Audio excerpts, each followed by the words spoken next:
un rol, pero en el Perú lo seguimos usando. ¿No le parece que es un tema para revisar? Sí, doctor, sino que le preguntaba de todos modos. Claro, o sea, claro, lo seguimos usando, pero, o sea, la bibliografía me dice que está bien usarla, que está mal usarla, que estoy engañando a la gente, le estoy dando una esperanza falsa.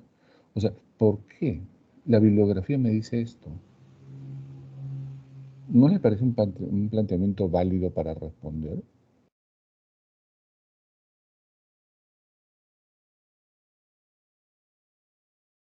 En el Perú están usando, por ejemplo, ceftriaxona, ¿no? Para darle a los pacientes con COVID. No tiene ningún rol, ningún efecto. Pues les están dando ceftriaxona. ¿Ok? Muy bien, jóvenes. Entonces yo creo que tienen que replantearlo, revisarlo y conversarlo. Si quieren, eh, cada problema tiene varias aristas para ser revisado.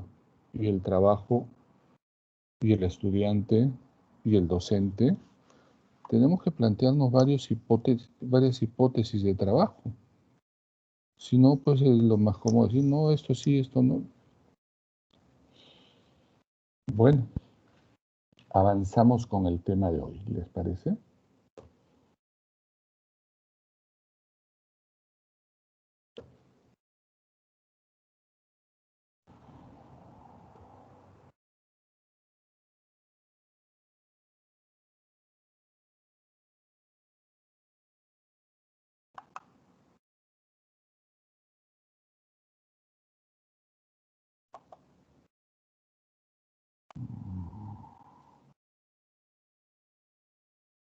Segundo, estoy buscando el puntero.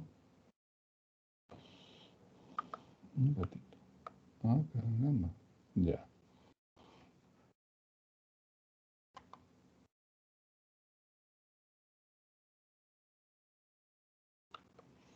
Muy bien.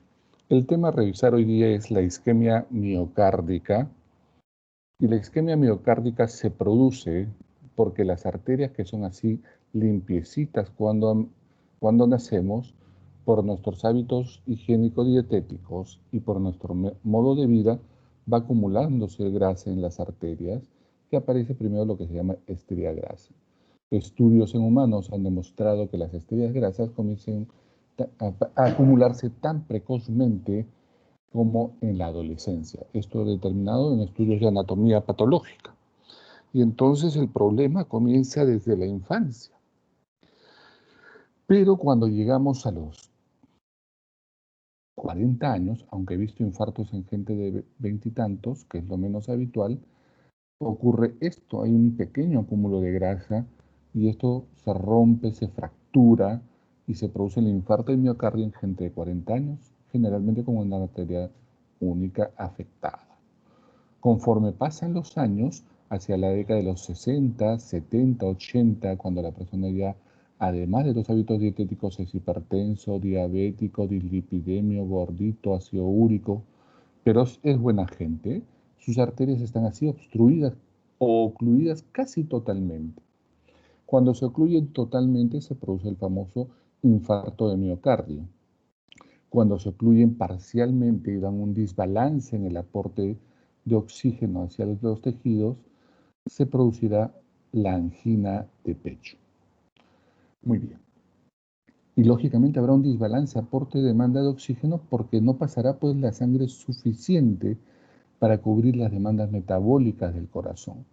Y si nosotros aumentamos las demandas metabólicas haciendo un ejercicio, haciendo una emoción intensa, etcétera, el corazón necesitará, pero esta arteria será incapaz de suplir eso, porque además tiene que normalmente la arteria se dilatará, pero esta arteria tiene tendencia a vasocontraerse, disminuyendo aún más el flujo sanguíneo coronario. Y acá traigo algunas diapositivas, ¿no?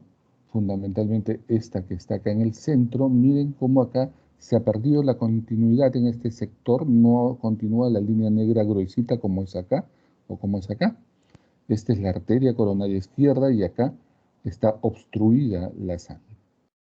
A este paciente se le coloca un dispositivo, que es este que está acá, que se llama stent. Este dispositivo va a perturar la arteria y acá vemos ya el flujo coronario restablecido. Esa es una angioplastía coronaria. Acá vemos lindo el stent, ¿no? Cómo está la luz intraarterial abierta, ¿no? Los síndromes coronarios se clasifican en coronarios agudos o coronarios crónicos. Los coronarios agudos con o sin elevación del ST, y estos son los famosos infartos o anginas inestables, que es lo que la gente vulgarmente le conoce como preinfarto. Los síndromes coronarios crónicos, que son la angina estable, es aquel paciente que presenta dolor de pecho ante actividades fijas, por ejemplo, caminar 200 metros, cuando camina 200 metros de manera rápida, o cuando sube 2 pisos escaleras. Por las escaleras sube 2 pisos y ahí le da el dolor de pecho. Casi siempre es a la misma distancia, al mismo esfuerzo. La famosa isquemia silente, el paciente de repente le encontramos en el electrocardiograma o le realizamos una prueba de esfuerzo, por ahí tuvo un disconfort, una molestia o tiene factores de riesgo, lo subo a la prueba de esfuerzo y en la prueba de esfuerzo me hace infradesnivel, pero no tiene síntomas. Ese paciente tiene alto riesgo de hacer un infarto en cualquier momento y no lo sabía. En cambio, la angina estable, la angina de pecho le indica que sus arterias ya están enfermas. Y el síndrome X, ¿no? Hay varios síndromes X, pero el síndrome X electrocardiográfico es el que tiene cambios electrocardiográficos de isquemia, pero no tiene sintomatología ni alteraciones en el cateterismo cardíaco. Los fármacos utilizados son diversos. Los betabloqueadores, los nitratos, la trimetazidina, antagonistas cálcicos, como el caso del diltiazem y verapamilo, la ranolacina más recientemente y la ivabrarina. Vamos a revisar estos. El efecto de los betabloqueadores en la isquemia miocárdica. Recuerden que los betabloqueadores a nivel cardíaco van a causar una disminución de la fuerza de contracción y van a causar que mejora la relajación de la fibra muscular lisa. Es de la fibra muscular cardíaca, perdón. Estos dos fenómenos lo que hacen es de que el consumo de miocárdico de oxígeno mejore. De otro lado, hacen que el corazón lata más despacio. Al latir más despacio, disminuye el consumo miocárdico de oxígeno. Pero produce una mejoría del flujo sanguíneo coronario, aportando mayor sangre hacia los tejidos, mejora el aporte de demanda de oxígeno, ya mencionamos, produce una estabilización de la membrana celular para no producir arritmias ni incremento de la frecuencia cardíaca. Mejora la disociación del oxígeno de la hemoglobina, permitiendo que la hemoglobina que llega al tejido muscular cardíaco ceda su oxígeno que está transportando y con ello mejora el flujo sanguíneo, el flujo oxigenatorio. Inhibe la agregación plaquetaria. Este es un efecto débil, por eso no se considera antiplaquetario, pero tiene un efecto sobre el mismo. Y todo esto ha demostrado una reducción de la mortalidad en el paciente con infarto de miocardio, ¿no? ¿Cómo? Como ya les dije, mejora el flujo de perfusión diastólica, mejora el flujo colateral y mejora el flujo de las áreas isquémicas.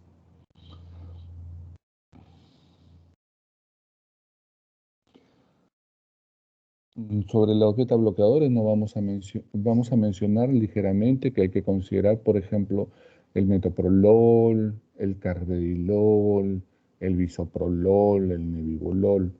Preferimos siempre los cardioselectivos. Lamentablemente en el Perú no tenemos beta bloqueadores parenterales. La recomendación en el infarto agudo, en plena fase aguda, cuando el paciente llega con dolor de pecho, es utilizar beta bloqueadores de acción ultracorta por vía endovenosa. No tenemos en el país. Entonces trataremos de utilizar beta bloqueadores que el efecto dure menos, como es el caso en este caso del carvedilol, que tiene un tiempo de vida media y una duración de efecto menor a los otros, porque el metoprolol que tenemos nosotros, el bisoprolol, el nebivolol, tienen efecto de 24 horas. El carvedilol, su efecto dura 12 horas. Doctor, ¿y por qué no usamos propanolol? Primero, porque el propanolol no es cardioselectivo. Segundo, porque hay estudios que han demostrado que debido a esta cardioselectividad hay incremento de la mortalidad en el paciente con infarto de miocardio cuando se utiliza propanolol. Entonces es un beta bloqueador que no se usa en el infarto de miocardio. El propanolol puede administrarse hasta 4 horas, como les digo, tiene una vida media corta, pero es de un nivel de riesgo importante. Hay que considerar que en el infarto de miocardio debe utilizarse beta bloqueadores siempre y cuando no exista disminución significativa de la contractilidad miocárdica, o sea, que no esté presentando congestión pulmonar, que no esté hemodinámicamente inestable. ¿Cuál es el paciente ideal? Es el paciente que llega infartado a la emergencia y tiene la frecuencia cardíaca elevada, está taquicárdico y está hipertenso. Ese es el paciente ideal para utilizar beta bloqueadores en el infarto de miocardio agudo.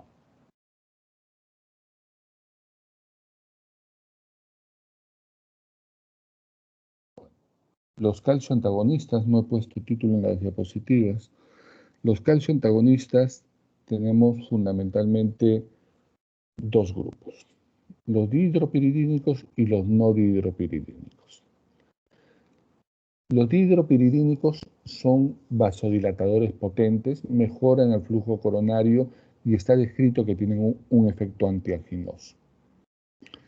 El verapamilo y el diltiazem adicionalmente tienen dos características similares a los betabloqueadores. Estos calcioantagonistas no dihidropiridínicos, diltiazem y verapamilo, por un lado disminuyen la fuerza de contracción, mejoran la relajación y mejoran el consumo miocárdico de oxígeno. Además, el verapamilo y el diltiazem disminuyen la frecuencia cardíaca. Y al disminuir la frecuencia cardíaca, mejoran el aporte de oxígeno hacia el corazón. Aparte del efecto vasodilatador que comparten con las dihidropiridinas. Y acá está explicado. Las dihidropiridinas son mejores vasodilatadores que el diltiazem y el verapamilo. A nivel periférico también ocurre que las dihidropiridínicas son mejores vasodilatadores. Pero si hablamos sobre el efecto de la contracción, de disminuir la contractilidad miocárdica, tanto el diltiazem como el verapamilo relajan mejor la fibra muscular cardíaca. Pero también tienen efectos antiarrítmicos, como disminuir la conducción a nivel del nodo auriculoventricular y del nodo sinusal, por lo cual tienen una función además antiarrítmica. Luego tenemos a los nitratos. Los nitratos son diversos, ¿no? Vamos a mencionar algunos que son importantes. El nitrato de glicerio, que es la nitroglicerina, ¿ya? El dinitrato de isosorbide, que por vía sublingual se utiliza cuando el paciente tiene dolor de pecho o cuando el paciente llega infartado a la emergencia. Si les llega un paciente a su consultorio o a la guardia y este paciente tiene dolor de pecho de menos de 6 horas de evolución, opresivo, todas las características del infarto, le toman un electrocardiograma y tiene supra o infradesnivel del ST, le colocan nitroglicerina sublingual o dinitrato de isorbide sublingual. Le colocan, ¿mejoró el dolor? Sí. ¿Pasó el dolor? Sí. Vamos bien. ¿No pasó el dolor? Sigue igual. Una segunda pastilla. ¿No? No pasó el dolor. Presión arterial. No pasó el dolor, más bien sigue igual o aumentó, una tercera pastilla, ¿no? hasta que lleguen a la emergencia, le coloquen una vía parenteral y comiencen los fármacos por vía parenteral. ¿Cuántas isorbides o cuántas nitroglicerinas pueden colocarle? Mientras la presión arterial la aguante, le coloca.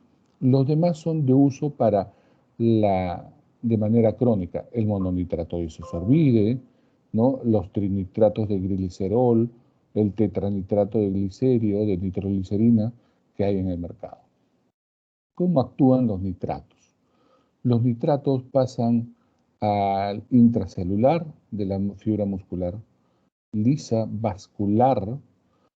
Estos van a producir óxido nítrico al adquirir un grupo sulfhidrilo, actuarán estimulando la guanilato ciclasa y esto producirá un aumento del GMP cíclico que tiene actividad vasodilatadora. La vasodilatación de los nitratos es venosa y coronaria. Nos interesa en primer lugar la vasodilatación coronaria en estas moléculas que van a redistribuir el flujo de sangre hacia el miocardio isquémico, mejorando el aporte de oxígeno y lógicamente mejorando esto. De otro lado, son vasodilatadores arteriovenosos y producen disminución de la presión arterial. También causan venodilatación, disminuirán el retorno venoso, disminuirán el volumen interventricular, disminuirán la precarga y esto hará de que disminuya el consumo miocárdico de oxígeno. Pero los nitratos con frecuencia tienen efectos adversos. Una de las características más frecuentes es la cefalea, administrados por vía oral o por vía parenteral. Pacientes que llegan con infarto de miocardio o con angina inestable, les colocamos su infusión sea de nitroglicerina o sea de nitrato de isosorbide, le colocamos en infusión y el paciente presenta dolor, ¿no? Entonces muchas veces hay que darle algo para el dolor o si no lo tolera, incluso hay que suspender la medicación.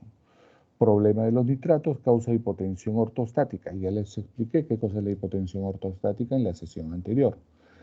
Esto estará caracterizado por mareos, debilidad, taquicardia refleja y pueden llegar a perder el conocimiento de manera transitoria y fugaz. Pueden sincopar. Puede haber alergias, puede producir metahemoglobina en los casos de intoxicación, sobre todo en los pacientes que tienen anemia falciforme, por ejemplo. Está indicado en la angina de fuerza, esa angina que les decía, angina de pecho estable, cuando camina 100 metros tiene dolor. Cuando el paciente tiene angina de reposo, también este son otro tipo de angina. Cuando el paciente tiene angina inestable, una angina que ha cambiado sus características o de reciente aparición.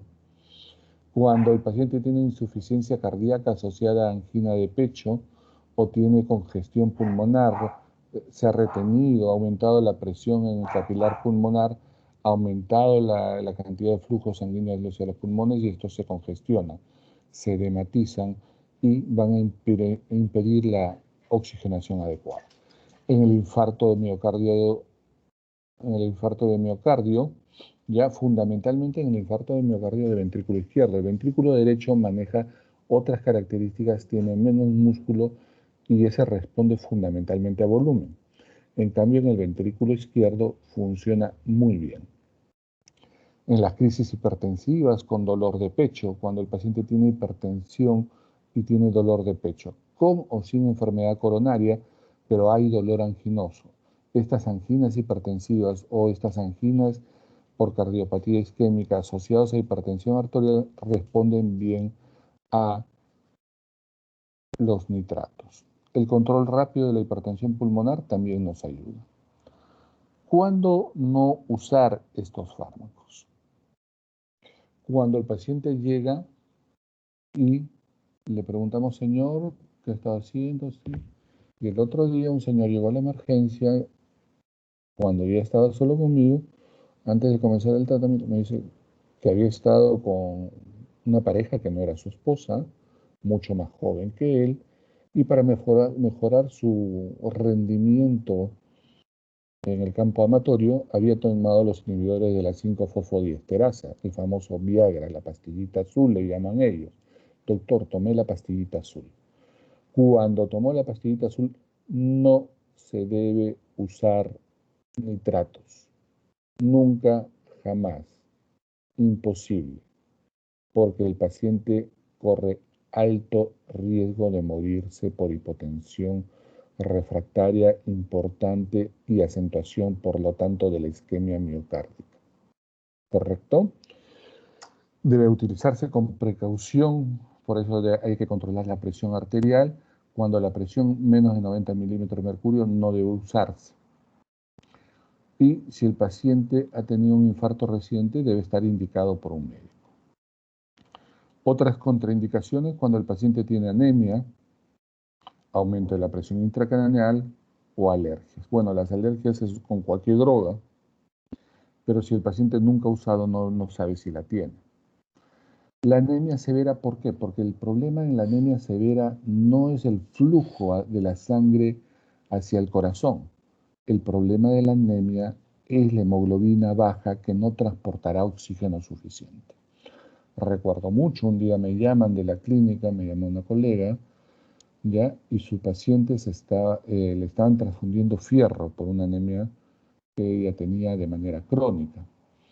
Y cuando llegamos, la vemos y la paciente ya le vamos a someter a una terapia con nitratos y otras indicaciones, y veo y la paciente tenía una hemorragia que causaba una anemia aguda. Y lo que había que manejar entonces era la hemorragia que era la causa crónica de la anemia. Era una hemorragia uterina, una hemorragia gástrica, perdón, no era una hemorragia uterina, era una hemorragia gástrica. Se le practicó su endoscopía unos días después y se le cauterizó un angioma, una lesión angiomatosa en el estómago. El manejo de la anemia fue el manejo de ese infarto. Y los efectos secundarios, la hipotensión ya hemos mencionado, la cefalea y la taquicardia refleja. Otro fármaco que usamos en la isquemia miocárdica, cuando el paciente usa de manera crónica nitratos y el paciente sigue refiriendo angina y le hacemos prueba de esfuerzo y presenta angina, y entonces a este paciente le tenemos que ofrecer alguna alternativa terapéutica. Y en ese campo está la famosa trimetazidina. La trimetazidina en el Perú se llama Bastarel. Este fármaco es un inhibidor, ¿ya? Es un inhibidor de la enzima que va a evitar a nivel del ciclo de Krebs, va a evitar bloquear a la 3-coacetil-CoA tionasa y va a evitar de que se derive esto hacia acetil-CoA y de esta forma, va a estimular que el oxígeno vaya hacia el acetil-CoA y de esta manera mejore el ciclo de Krebs, mejorando la oxigenación de las células. Es propiamente un regulador metabólico del oxígeno intracelular a nivel miocárdico. Produce la desviación de la oxidación de la glucosa, ¿no? Con mayor aumento de la producción de ATP. Es un regulador metabólico. Reduce la acidosis y la acumulación del lactato. El lactato empeora la isquemia, ¿no? Y va a mejorar la perfusión a nivel de estos vasos. Como les decía, es un agente metabólico que trata de preservar los niveles de fosfato, mejorándolos y optimizándolos para mejorar la isquemia miocárdica. Trastornos, como todas las moléculas tienen innumerables trastornos descritos en la literatura. Esto lo saqué del inserto del fármaco, ¿ya? Pero particularmente yo he visto muy pocos efectos adversos, es bastante bien tolerado y generalmente son más bien poco frecuentes, ¿no? Los más frecuentes son mareos, cefalea, ¿no? Dolor abdominal en algunos pacientes, erupción cutánea llegando al prurito, falta de apetito, que suelen ser las molestias más frecuentes. Las más importantes, quizás la granulocitosis, la trombocitopenia, la púrpura trombocitopénica, lo cual nos indica que debe haber un control hematológico cada cierto tiempo, sobre todo cuando recién se comienza a utilizar, porque estas pueden ser complicaciones importantes. La hipotensión suele ser rara, pueden aparecer palpitaciones extrasístoles o taquicardia, aunque esto puede ser por el problema propiamente del paciente, de su cardiopatía de fondo. Y es importante la aparición de síntomas parkinsonianos o empeoramiento de los síntomas parkinsonianos. Hay que recordar que esta enfermedad es de alta prevalencia en los adultos mayores. Se absorbe por vía oral de manera rápida, tiene su pico plasmático a las 2 horas y su concentración máxima se alcanza rápidamente dentro de las 2 a 4 horas siguientes. Su estado de equilibrio se alcanza a los 3 días al día y medio, y su volumen de distribución se fija proteínas de manera débil, ¿ya? Su eliminación es fundamentalmente por la vía urinaria, sin alterar. Luego tenemos este fármaco que ha llegado recientemente al mercado nacional y tiene pocos años de uso en el mercado internacional, la ranolazina. La ranolazina va a unirse al canal de sodio lento, no al rápido de la fase 0, sino al canal lento que está presente en la fase 2 del potencial de acción. Va a unirse a este canal en el momento que está activo, logrando de que el potencial de acción cambie, se desplace hacia arriba, se prolongue, y esto hará pues de que mejore la circulación coronaria. En este caso hay un desbalance, vamos a poner necesidad de oxígeno con bajo flujo coronario, o ambos o uno de ellos, se produce isquemia, ¿no? Y cuando se produce isquemia, la ranolazina actúa a nivel de los canales de sodio o la corriente de sodio lenta de la fase 2 del potencial de acción. Y esto va a hacer de que cambie el flujo de calcio hacia las células, mejorando el flujo de calcio, mejorando el flujo de calcio, disminuyéndolo. Normalmente cuando se produce isquemia, el calcio intracelular aumenta y el aumento produce disfunción eléctrica, arritmias, disfunción mecánica, disminución de la contractilidad, rigidez miocárdica y aumento de la presión diastólica, y esto empeora la disfunción miocárdica, empeora el consumo miocárdico de oxígeno y la mecánica cardíaca. Y metabólicamente, el calcio y el sodio incrementan el consumo miocárdico de oxígeno, inhiben la síntesis y el aporte coronario. Al unirse la ranolazina, vamos a bloquear este flujo de esta corriente de sodio de la fase 2 del potencial de acción.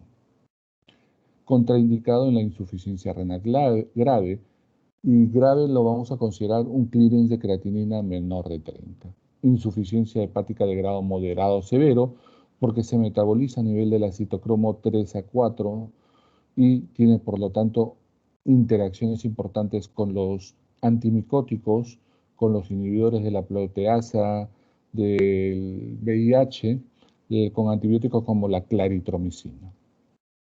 Se puede administrar con los antiarrítmicos de tipo 1A, no, porque los antiarrítmicos del grupo 1A actúan a nivel de la corriente de sodio, ¿no?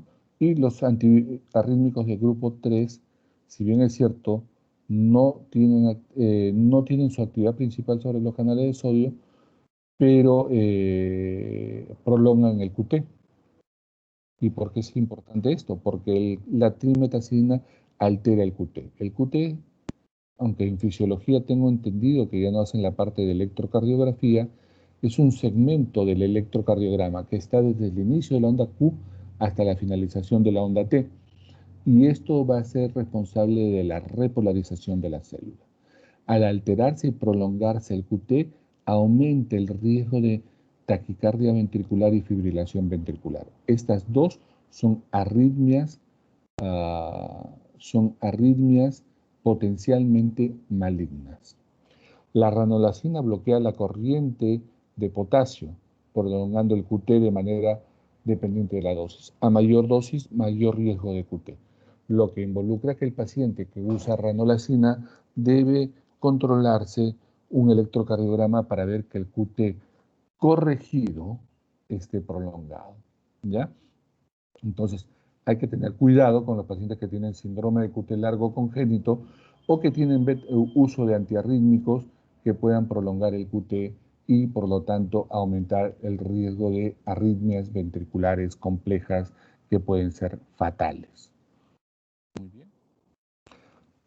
Luego tenemos a la ivabradina. La ivabradina es el más moderno de estos fármacos antiisquémicos. Es más, a mí cuando lo trae el laboratorio farmacológico y me lo presenta como una molécula fundamentalmente en insuficiencia cardíaca, que también lo vamos a revisar, porque disminuye la frecuencia cardíaca en pacientes con ritmo sinusal. Eso lo veremos en insuficiencia cardíaca. Cuando comienzo a leer la molécula, pues resulta que también está descrito como un antiisquémico. Cuando se fracasaron las otras medidas para mejorar el flujo coronario, ¿no? Las alternativas son la ranolacina o la ivabradina, sustituyendo la terapia por intolerancia o sustituyendo la terapia por fracaso terapéutico. ¿Y qué pasa al nivel del nodo sinusal? Al nivel del nodo sinusal hay unos canales, ¿no? Hay unos canalitos que permiten el flujo de sodio, unos canales de sodio, ¿ya? Que van a ser los responsables de la despolarización diastólica espontánea, que va a ser la que ocasiona el automatismo del sistema de excitoconducción. Va a ser el que determina el ritmo del corazón, va a determinar la frecuencia cardíaca del corazón. El hecho es de que la ivabradina se une a la corriente, a este canal, bloqueándolo, evitando el influjo de sodio hacia la célula, reduciendo la frecuencia cardíaca y desplazando el potencial de acción hacia la derecha, disminuyendo la conducción cardíaca. Está indicada en el tratamiento sintomático de la angina de pecho crónica, ¿no? Y la idea es que el paciente esté en ritmo normal, su corazón que esté en ritmo sinusal y que la frecuencia cardíaca sea menos de 70. Cuando ocurre eso, entonces disminuirá la frecuencia cardíaca, mejorará el aporte de oxígeno, al mejorar la frecuencia cardíaca, mejorará la relajación, disminuirá la tensión a nivel del músculo cardíaco, ¿no? Entonces, en adultos está indicado cuando se presenta intolerancia o contraindicación a los beta bloqueadores. Dijimos que esta era parte de la indicación del beta bloqueador, bajar la frecuencia cardíaca, bajar la tensión arterial, y este es efecto similar a los beta bloqueadores en ese sentido. O asociado a los beta bloqueadores, pero cuando el paciente no ha logrado bajar la frecuencia cardíaca. Y eso puede ocurrir en dos casos. Usamos beta bloqueadores, el paciente baja la presión arterial de manera importante, pero la frecuencia cardíaca no llega a bajar. O de repente hemos llegado a dosis tope del beta bloqueador, la dosis máxima, ya no podemos subir más y sigue teniendo una frecuencia cardíaca mayor a 70. Y en ese caso puede ser asociado a beta bloqueadores para bajar la frecuencia cardíaca.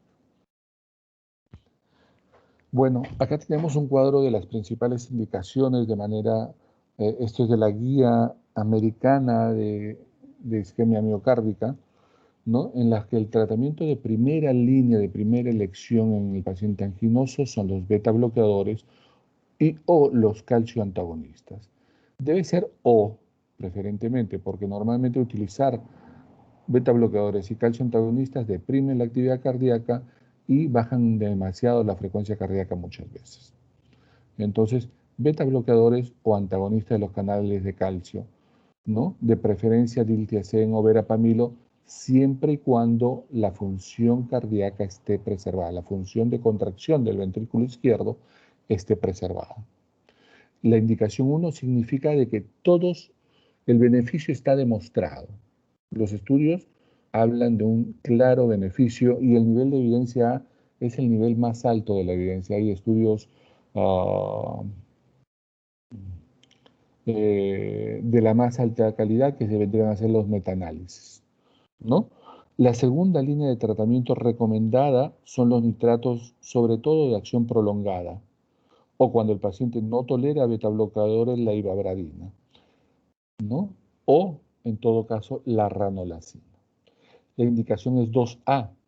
La indicación 2 significa que hay discusión y no nos ponemos de acuerdo, pero la mayoría de estudios dicen, que es beneficioso.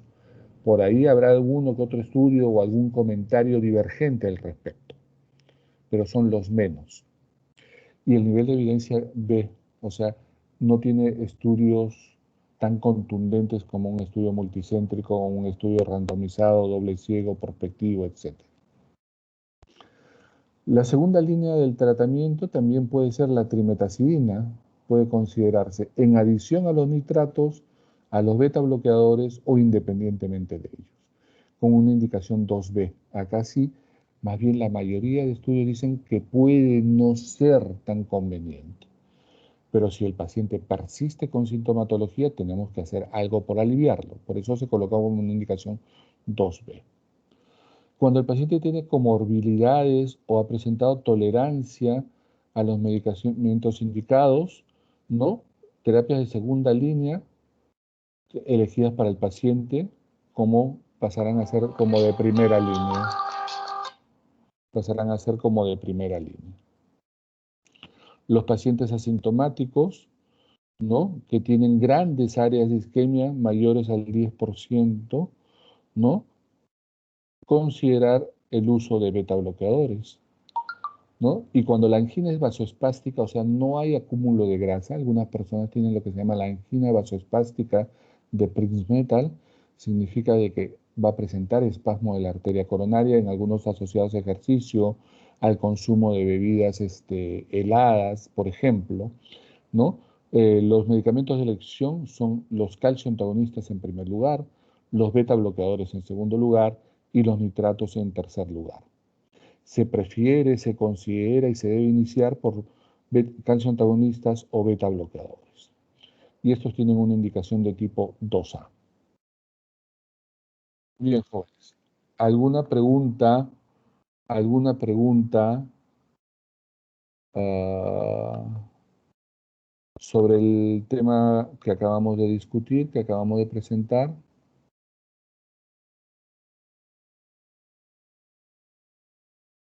Aló, aló. Sí, doctor, se le escucha. A ver, preguntas. ¿No hay preguntas?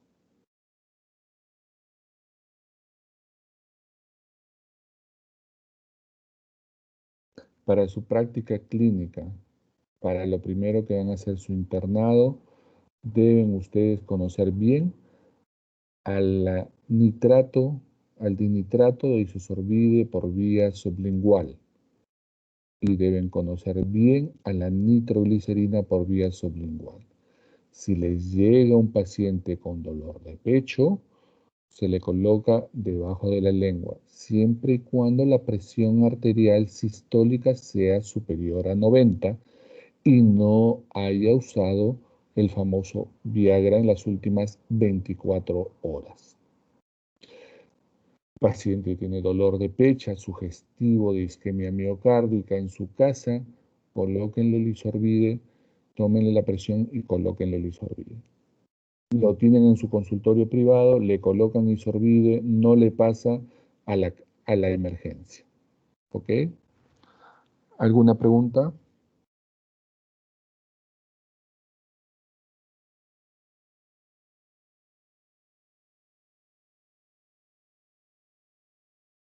Creo que no hay preguntas en este tema, entonces. Vamos a seguir con el siguiente tema, que es antiarrítmicos.